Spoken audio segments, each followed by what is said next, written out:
Hello everyone, matching in today's video, going to have a look at the weather next week to 10 days. In today's video, this takes us just back to the start of October. We've got a very uncertain situation unfolding for next week. We're going to have high pressure to our northeast and low pressure in the Atlantic. And these two air masses are going to be battling with one another to some degree. So this is going to be producing uncertain conditions. It's always very difficult to judge which air mass will win the battle and get the ascendancy when we have this kind of battleground UK situation. But I think it's probably, as we edge towards the end of September and start of October, will probably be the Atlantic that breaks through. But that's a very long way off of this kind of pattern. So really quite uncertain as we go through to next week. I'll tell you for everything that's happening in a moment. Before I go on with that, though, just to talk quickly about the tropical Atlantic. So 3 areas of interest. We've got Tropical Storm Jose up here in the northern part of the Atlantic Ocean. Now we're heading into the northern part of the Atlantic Ocean.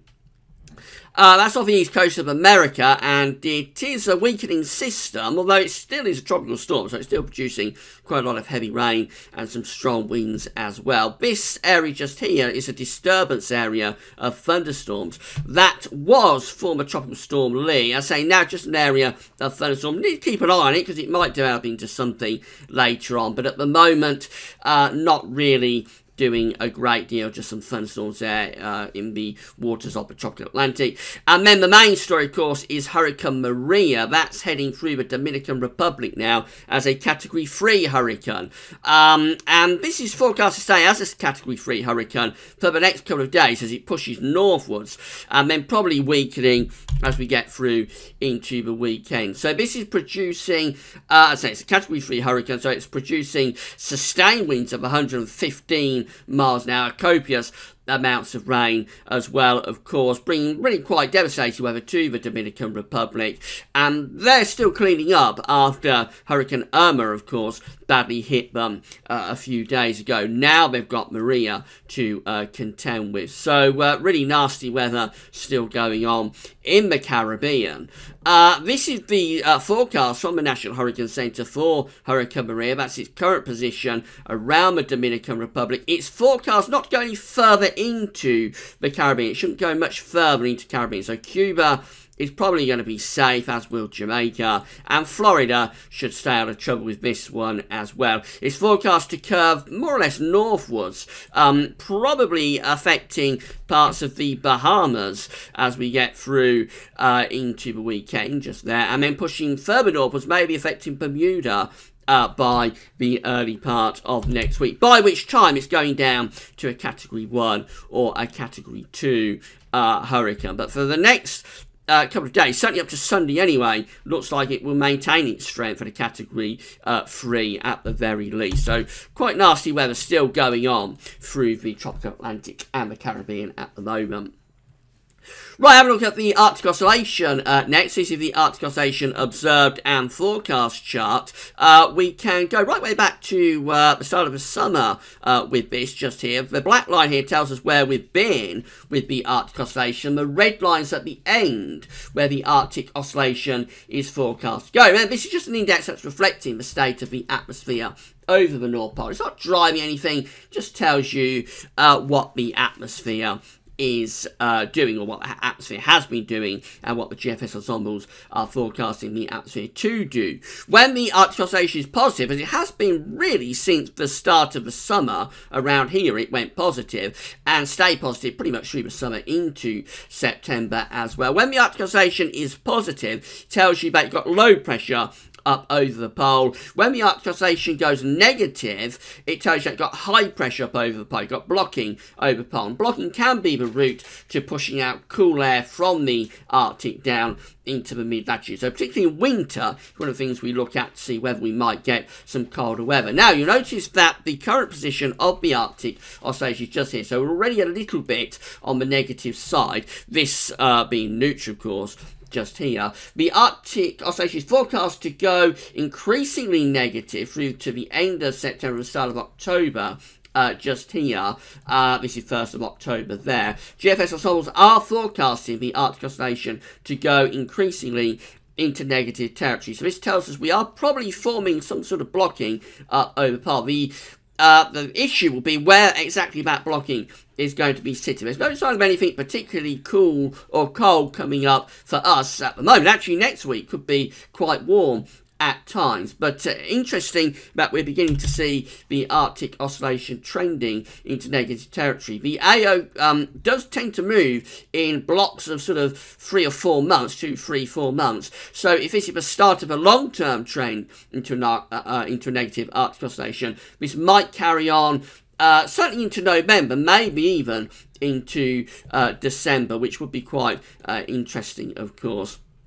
This is the North Atlantic oscillation. Again, same idea. The black line here tells us where we've been with the North Atlantic oscillation. The red lines where the GFS ensembles are forecasting the North Atlantic oscillation to go. And it's the same idea that this isn't driving anything, it just tells you what the atmosphere is doing, has been doing, what it's forecast to do this time, instead of in the Arctic, in the North Pole. So we can go back to the early summer with this, and you see that back into summer, we had a positive NAO.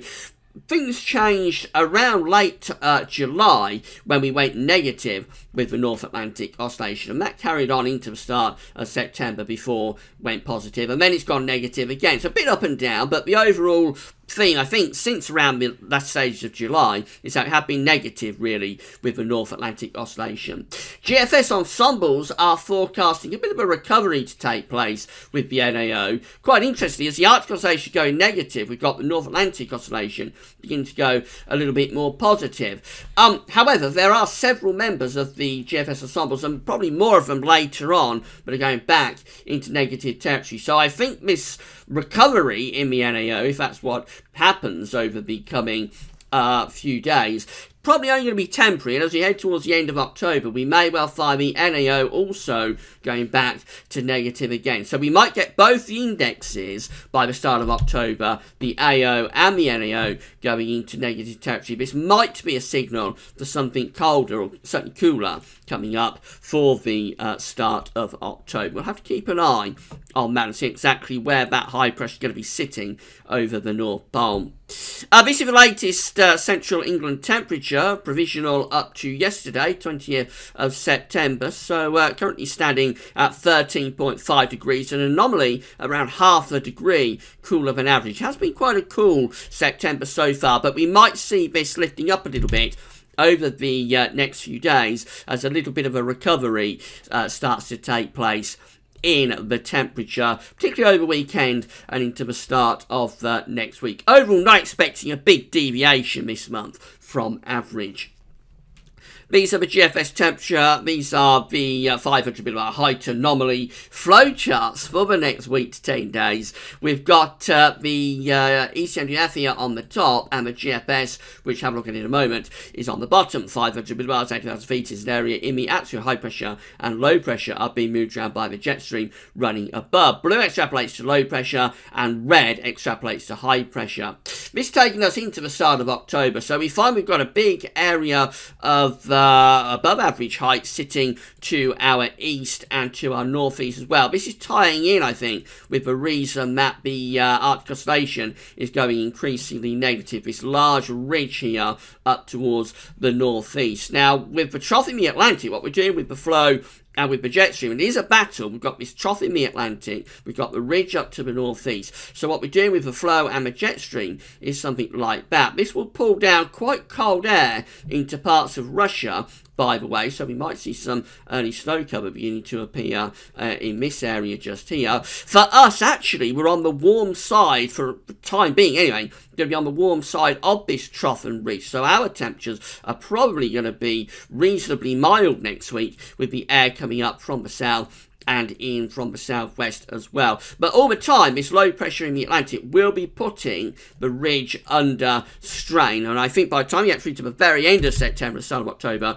we might see that low pressure beginning to break through. Actually, the GFS has that low pressure breaking through rather more. It is closer to us, quite tight lines indicating the jet stream coming across the Atlantic, running into that ridge that's up to the north and to the northeast as well. So this ridge is gradually being broken down by the low pressure that's in the Atlantic. Expect a reasonable amount of dry weather through the early part of next week and quite warm too. Later on, I think we do have evidence that it's going to turn a bit more unsettled and probably cooler for the start of October. These are the GFS temperature precipitation ensembles for the next couple of weeks. This is for Bicester today. Somebody's asked me to have a look at the ensembles for Bicester. So the red line here is the 30-year upper air temperature average. And you see that overall, the dates are on the bottom, overall to more or less towards the end of September, we are going to be rather above average. Signs of a bit of a cooling trend taking place through the first week of October, that period just there. In terms of precipitation, we have got some rainfall spikes coming up. So even in this high pressure or more high pressure spell over next week, it's not going to be completely dry by any means. There will be some precipitation coming through, not a great deal. But by the time we get through to the very end of September and the start of October, this period just here, we have got more precipitation spikes beginning to turn up then. For the surface temperatures and air pressure, this is how things are looking. Again, this is for Bicester, so you can see that overall we're going to be quite warm really, starting off just there, and if anything a bit of a warming trend into weekend and the start of next week. That's 20 degrees just there. Go through into the start of October, and then we get this cooling trend beginning to appear, temperature starting to edge down. So same idea as we were looking at yesterday, really quite warm more or less to the end of September, and then we cool it down through the early part of October. And that's true for air pressure as well. So pressure will be rising over the next few days into the weekend, start of next week, before starting to fall away, drop away as we go through the first week of October. So all the evidence is pointing towards something more unsettled and probably cooler for the start of October. Temperature anomalies are holding up for next week, though. This is the temperature anomaly from the 21st, 29th of September, coming out a little bit milder than average, not just for UK, most of Europe as well. Precipitation anomalies, these are going more unsettled now. So the far southeast comes out with drier than average precipitation anomalies from the 23rd, 29th of September. But for the north and west, it's average to a little bit wetter than average up there. Let's just have a look at the GFS and ECNDF models before we go. So this is how things are shaping up for Monday, with high pressure in over Scandinavia, low pressure is out in the Atlantic. You see the battle that's going on. We've got the big ridge up to the northeast. We've got the trough in the Atlantic. So the trough is trying to bring in these Atlantic winds. The ridge is trying to give us these dry easterly winds. Let battle commence then. So we go through to Tuesday and into Wednesday, and it's still more or less a high pressure that's in control at this point. These areas of low pressure are in the Atlantic, but they look like they're not going anywhere fast, really. But into the second half of next week, increasingly we see that the low pressure starts to break through. Probably be a slow process. So even to the end of next week, eastern areas could have a reasonable amount of dry weather, but expect rain at times in the west. This is former Hurricane Maria, by the way, just here coming into the left of the chart as you're looking at it. Then we go through to the very end of September and the start of October, and it looks like the ridge is increasingly breaking down as low pressure is moving in from off the Atlantic, increasingly threatening wind and rain into the beginning of October. That's how we're looking by the 3rd of October, for instance. We've gone beyond day 10, but firmly in an unsettled pattern at that point, and eventually to get through to the very end of this particular run up a GFS model, looks like we're starting to get some blocking heading in towards Greenland as well. So that's all associated with what's happening with the Arctic oscillation going negative. Remember, it's the pattern that's driving the index, not the other way round. ECNDF finally, and start of next week, got the big ridge in over Scandinavia, got low pressure in the Atlantic, so the two belts of weather essentially are battling it out. The ridge wins the battle really through the early part of next week, a reasonable amount of dry weather, but later on these weather systems are starting to push in from the Atlantic, so the second half of next week probably turns increasingly unsettled. Notice wind is in from the south though, so it should be reasonably warm. Get through to the very end of September into start of October. this is Hurricane Maria, or at that point former Hurricane Maria, and this one looks like going to give things a real kick as it moves into the Atlantic in the second half next week and through to the first weekend of October as well. So if we could run out beyond sort of day 10 with the ECNF, which we can't, but if we could, we would find, I think, that this deep area of low pressure, the remains of Hurricane Maria, pushes in as the GFS does it, and it increasingly breaks down this ridge. So I think all the indications are that we probably get a run of drier conditions, not even meant completely dry, but drier conditions over the weekend into the start of next week. From around Wednesday, Thursday next week, we begin to see the ridge getting put under more and more pressure. By the end of next week and into the first weekend of October, probably we'll be back into unsettled conditions. But of course, this is a way off, and as I explained, in a battleground situation, so it's a very, very fine judgment between actually which air mass, conflicting air mass, will win the battle. Will it be high pressure or will it be the low pressure? The only reason I tend to go more of the low pressure is because I think Hurricane Maria is, or former Hurricane Maria, the remains of Hurricane Maria, is probably going to be strong enough, powerful enough to break down that ridge, or certainly push it back enough to get us into proper unsettled conditions for the start of October. That's how the ensemble data seems to be trending. So I think that's what we've got to be expecting at the moment, but with the caveat that it is uncertain. Okay, that's all now. JMA Friday tomorrow will take us through most of October, so come back for that tomorrow. That's all for now, and thanks for watching.